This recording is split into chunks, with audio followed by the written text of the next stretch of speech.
pour moi, oui, c'est un rêve d'enfance et c'était aussi pour moi un moyen d'échapper à ma vie d'enfance. Et parce que je raconte dans le prologue que j'ai mis les couvertures sur ma tête avec une petite flashlight, une petite lampe torche, oui, et pour lire les magazines de la chasse et de la pêche. En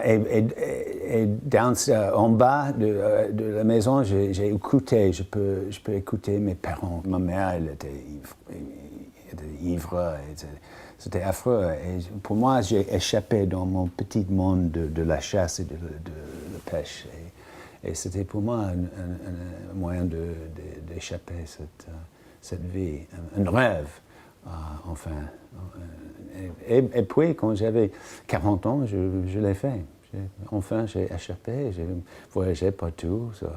J'ai fait un grand tour des États-Unis en camion pendant 5 mois avec ma chienne, mon labrador. C'est pas du tout un récit de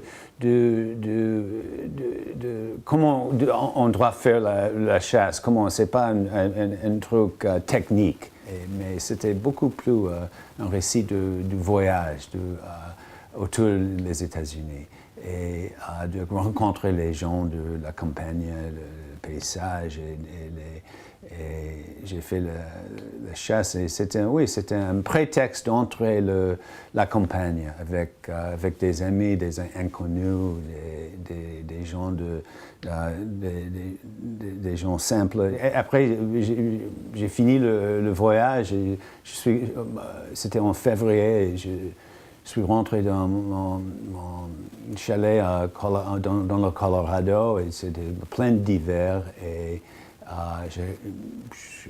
je me suis reposé pendant une semaine et j'ai commencé à écrire le livre.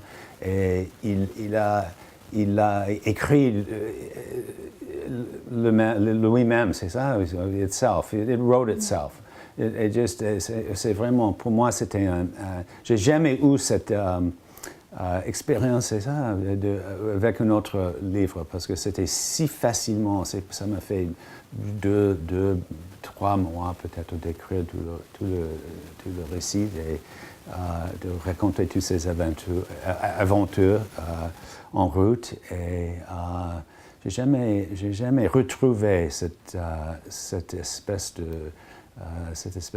d'écriture. C'était vraiment un cadeau pour moi comme écrivain.